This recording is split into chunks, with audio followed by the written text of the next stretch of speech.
को बता दें कि नेपाल में बोटेकोशी नदी का रौद्र रूप देखने को मिला है। तो बता दें आपको कि नेपाल बाढ़ से यूपी में भी खतरा बढ़ चुका है। महाराजगंज, कुशीनगर में अलर्ट जारी है। फिलहाल गंडक, नारायणी नदी का जलस्तर में काफी ज्यादा इजाफा हो गया है। सीएम योगी ने प्रशासन को अलर्ट पर साफ तौर पर किया है। जरूरी तैयारी सुनिश्चित करने के निर्देश दिए गए। सीएम योगी ने की सभी के सकुशल होने की कामना। तो बड़ी और महत्वपूर्ण खबर नेपाल के रसुवा जिले से है, जहां पर नदी में आई अचानक बाढ़ ने भारी तबाही मचा दी है और अब इस बाढ़ का असर बिहार तक पहुंचने की आशंका ने प्रशासन की चिंताओं को ज्यादा बढ़ा दिया है, क्योंकि एक तरफ उत्तर प्रदेश में भी इसका असर है और दूसरी तरफ बिहार में भी यह असर देखने को मिल सकता है।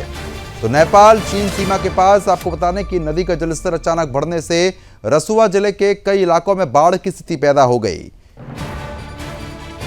कई ऐसे इलाके हैं जो बुरी तरीके से प्रभावित हुए हैं। बाढ़ की तेज धारा में सड़कें, पुल और कई सरकारी इमारतें क्षतिग्रस्त हो गई हैं। सीमा क्षेत्र में तैनात सुरक्षा कर्मचारियों और सरकारी कर्मचारियों से भी संपर्क फिलहाल टूट गया है। सबसे ज्यादा चिंता नेपाल पुलिस और सशस्त्र पुलिस बल के जवानों को लेकर है। ताजा जानकारी के मुताबिक दर्जनों सुरक्षाकर्मी अब भी संपर्क से बाहर हैं। रसुवा कस्टम्स कार्यालय के कर्मचारियों के भी लापता होने की जानकारी है। नेपाली सेना, नेपाल पुलिस और सशस्त्र पुलिस बल ने प्रभावित इलाकों में राहत और बचाव अभियान शुरू कर दिया है। हेलीकॉप्टरों की मदद से लोगों को सुरक्षित निकालने की कोशिश हो रही है। नदी में आई बाढ़ ने नेपाल और चीन के बीच संपर्क को भी प्रभावित किया है। सीएम योगी का आप ट्वीट देख पा रहे हैं, जहां पर सीएम योगी ने सभी के सकुशल होने की प्रार्थना भी की है। तो बता दें कि रसुवा गढ़ी सीमा की ओर जाने वाली सड़क को कई जगह नुकसान पहुंचा। कई पुल बह गए, जिससे राहत और बचाव अभियान में भी काफी मुश्किलें आ रही हैं। जल विद्युत परियोजनाओं और ट्रांसमिशन ढांचे को भी नुकसान पहुंचने की जानकारी सामने आई है। अब इस पूरी स्थिति में अब बिहार में सबसे ज्यादा चिंता बढ़ चुकी है और बता दें कि नेपाल में आई अचानक बाढ़ के बाद बिहार के सीमावर्ती और गंडक नदी से जुड़े जिलों में प्रशासन का अलर्ट साफ तौर पर देखने को मिला। पश्चिमी चंपारण, पूर्वी चंपारण, गोपालगंज, मुजफ्फरपुर, वैशाली, सीतामढ़ी और शिवहर समेत कई जिलों में विशेष सतर्कता बरती जा रही है। दरअसल नेपाल से निकलने वाली नदियां बिहार में प्रवेश करती हैं और गंडक नदी का जलस्तर पहले से ही कई इलाकों में काफी ऊंचा है। ऐसे में नेपाल की तरफ से आने वाली ये पानी जो है वो बिहार के निचले इलाकों में दबाव बढ़ाएगा। प्रशासन ने नदी के जलस्तर और तटबंधों की लगातार निगरानी के निर्देश दिए हैं। बिहार के कई हिस्सों में पहले से ही नदियां खतरे या चेतावनी स्तर के आसपास हैं। ऐसे में नेपाल में अचानक आई बाढ़ ने अधिकारियों की चिंताओं को और बढ़ा दिया है। जिला प्रशासन के निचले इलाकों में रहने वाले लोगों पर उनकी नजर जो है वो बनी हुई है। जरूरत पड़ने पर लोगों को सुरक्षित स्थानों पर पहुंचाने की तैयारी रखने के लिए कहा गया। हालांकि अभी ये कहना जल्दबाजी होगी कि नेपाल की बाढ़ बिहार में बड़े पैमाने पर तबाही लाएगी या नहीं। इसका असर नेपाल से आने वाले पानी की मात्रा और उसकी गति और बिहार की नदियों के मौजूदा जलस्तर पर भी निर्भर करेगा। लेकिन खतरे को देखते हुए प्रशासन ने एहतियात के तौर पर निगरानी बढ़ा दी है।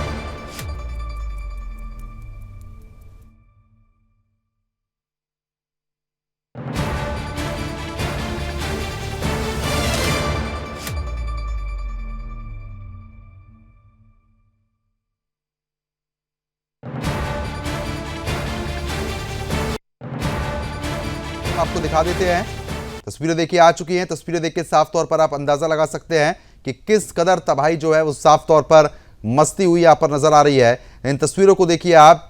पहली तस्वीर में आप देख सकते हैं कि पानी का बहाव कितना ज्यादा है, जो साफ तौर पर इतना ऊंचा उठता हुआ पानी देखा जा सकता है। दूसरी तस्वीर और तीसरी तस्वीर में भी वही दिख रहा है। अब आप देख सकते हैं, पहली तस्वीर आप देखिए, पानी तेजी के साथ आया है कि मिट्टी हवा में उड़ गई है। दूसरी तस्वीर ये देखिए, पुल पूरी तरीके से बह चुका है। ये पुल आवाजाही के लिए प्रमुख मार्ग हुआ करता था, लेकिन पुल चंद सेकंडों में बह गया। उसके बाद ये तस्वीर आप देख सकते हैं, जहां पर पानी तेजी के साथ आया कि मिट्टी का गुबार साफ तौर पर आसमान पर उड़ता हुआ देखा जा सकता है। तस्वीर आप देखिए, पानी का बहाव इतना तेज है कि जो भी पानी के सामने आ रहा है वो पूरी तरीके से बहता हुआ आगे निकल जा रहा है। जहां भी आपको बता दें कि पानी के सामने जो भी चीज आ रही है, चाहे वो इमारत हो, गाड़ी हो, कुछ भी हो, वो पूरी तरीके से तबाह होती हुई नजर आ रही है, क्योंकि ये बाढ़ अचानक से आई और पानी इतना ज्यादा था कि संभलने का मौका तक नहीं मिला है।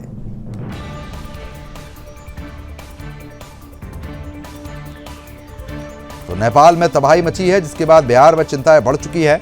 ये ड्रोन शॉट्स आप देख सकते हैं, ड्रोन के माध्यम से खींची हुई तस्वीरें हैं, जिसमें पानी का जो बहाव है वो बेहद ज्यादा है। खबर पर अपडेट देने के लिए नेपाल से हमारे संवाददाता सुबोध कुमार हमारे साथ जुड़ चुके हैं। सुबोध, जिस तरीके से हम तस्वीरें देख रहे हैं नेपाल की, कई ऐसे इलाके हैं जो बेहद रौद्र रूप झेल रहे हैं, क्या अपडेट है आपके पास? बिल्कुल, जिस तरह से ये 5 जिला, नेपाल के 5 जिला, जैसे कि आपको गोरखा, रतुआ, नुआकोट, धादिङ एवं चितवन, सबसे ज्यादा असर इसी 5 जिलों में हुआ है।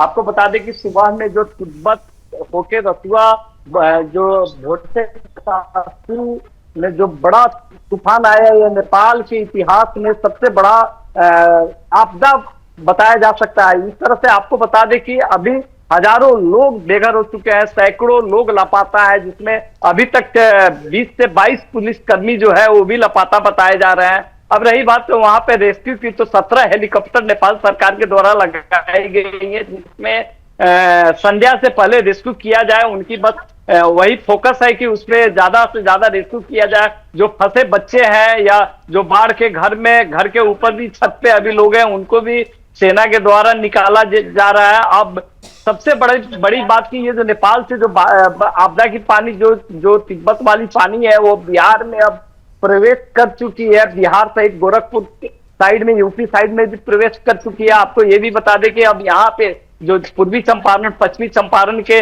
जिला प्रशासन के द्वारा भी हाई अलर्ट घोषित कर दिया गया है, और यहाँ एनडीआरएफ की टीम भी सीमाई क्षेत्र में निगरानी कर रहे हैं। और नेपाल के द्वारा अभी जो भयावह स्थिति है उसको देखते हुए वहां नेपाल सरकार जो है हाई अलर्ट मोड पे है। थोड़ी देर पहले की बात बता दें कि चीन के द्वारा एक विज्ञप्ति जारी किया गया है कि ये फ्लैश फ्लूड है, और ये फ्लैश फ्लूड फिर दोबारा आ सकता है। अभी पूरा खुला नहीं है वो ताल, इसके चलते नेपाल को और भी बाढ़ का खतरा बताया जा रहा है। जी बिल्कुल, लेकिन जिस तरीके से जानकारी है कि कई हमारे सेना के जो जवान हैं वो भी लापता हो गया, उनके बारे में क्या अपडेट मिल पा रही है?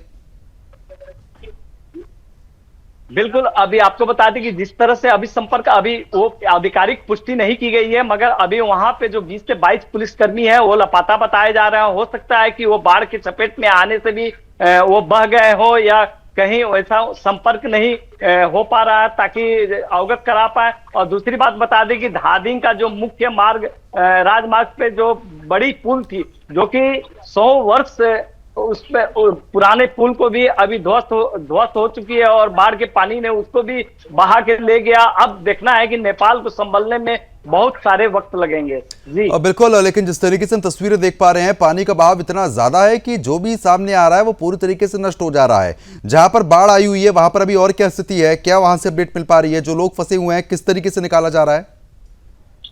त्रिशूली की बात करें तो त्रिशूली में शहर का शहर ही समाप्त हो चुकी है। धादिङ का भी वही हाल है, चितवन का भी वही हाल है। अब वहां पे जो सेना के द्वारा हेलीकॉप्टर से रेस्क्यू किया जा रहा है। अब सड़क, राजमार्ग, जो पुल जहां ध्वस्त हो चुके हैं, वहां पे अधिक करके सेना जो है हेलीकॉप्टर के द्वारा रेस्क्यू कर रहे हैं, और अन्य जो भी है रस्सी से वो जैसे भी बच्चे को हो वैसे निकाला जा रहा है। जो भी वहां पे अपील किया जा रहा है कि जो भी लोग हैं वो पहाड़ी ऊंची जगह पे जाके अभी रहे, और वहां खाने और पीने की व्यवस्था भी नेपाल सरकार के द्वारा पर्याप्त मात्रा में की गई है। आपको ये भी बता दें कि वहां विज्ञप्ति निकालकर भारत और चाइना से भी सहयोग की नेपाल सरकार के द्वारा अपील की गई है। जी बिल्कुल, लेकिन मौसम विभाग लगातार कह रहा है कि अभी कुछ दिन और इसी तरीके से जो मौसम है वो भी खराब रहेगा। दूसरी तरफ बाढ़ आई हुई है, हम तस्वीरों में जो देख के समझ पा रहे हैं कि स्थिति बेहद खराब हो चुकी है। ऐसे में जो निचले इलाके हैं और जो नदियों का जलस्तर बढ़ गया है, वहां पर एहतियात के तौर पर कुछ अलग से प्रबंध हुए हैं? जी प्रद्युमन, आपको बता दें कि नेपाल में बारिश तो आए दिन थोड़ी हल्की पल्की होते रहती है, और ये बेमौसम में इतनी बड़ी तबाही, जो तिब्बत से जो नदियां एकाएक जो पानी छोड़ा गया है, उस पानी के लेके ये जल प्रलय हुआ है। नेपाल के इतिहास में इतना बड़ा जो प्रलय होना, ये एकदम अपने आप में बहुत दुखद बताई जा रही है। और ये पानी जो है तिब्बत के सीमा से छोड़ी गई है। कहीं ना कहीं इसमें हम ये भी इनकार नहीं कर सकते कि चाइना का चाल नहीं हो सकता है, चाइना का भी जल प्रलय कराने में चाल भी हो सकता है, ऐसा अंदेशा लगाया जा रहा है। जी नेपाल सरकार भारत सरकार से लगातार मदद मांग रही है, और इसको लेकर कोई अपडेट है? अभी क्या मदद पहुंचाई जा रही है? बिल्कुल, अभी जिस तरह से अभी तो कोई भारत के द्वारा इस तरह की कोई टिप्पणी नहीं की गई है, ना ही वहां पे कोई अपना बचाव और सहयोग, मगर उम्मीद जताई जा रही है कि भारत से सबसे पहले नेपाल में सहयोग और वहां जो भी टीम है वहां जो बहुत जल्द ही पहुंचेगी, इसका अनुमान लगाया जा रहा है। चलो ठीक है, बहुत बहुत शुक्रिया आपका तमाम जानकारी हमारे साथ साझा करने के लिए। खबर पर आप नजर बनाए रखिएगा, आगे भी लगातार हम लोग आपसे अपडेट लेंगे। तो फिलहाल जिस तरीके से हम आपको तस्वीरें आप एक बार फिर से दिखा रहे हैं, तस्वीरें आप देख के समझ सकते हैं कि कितना ज्यादा भीषण वो पल रहा होगा जब इस तरीके से बरसात जो है वो और बाढ़ के साथ जब आई, तो जो भी सामने आया वो पल भर में पूरी तरीके से नष्ट हो गया। पानी बहुत तेज बहाव के साथ आ रहा है, जिससे ये समझ में आ रहा है कि अचानक से जो पानी छोड़ा गया उसकी वजह से स्थिति ऐसी बन गई कि पल भर में ही सब कुछ नष्ट यहां पर हो गया।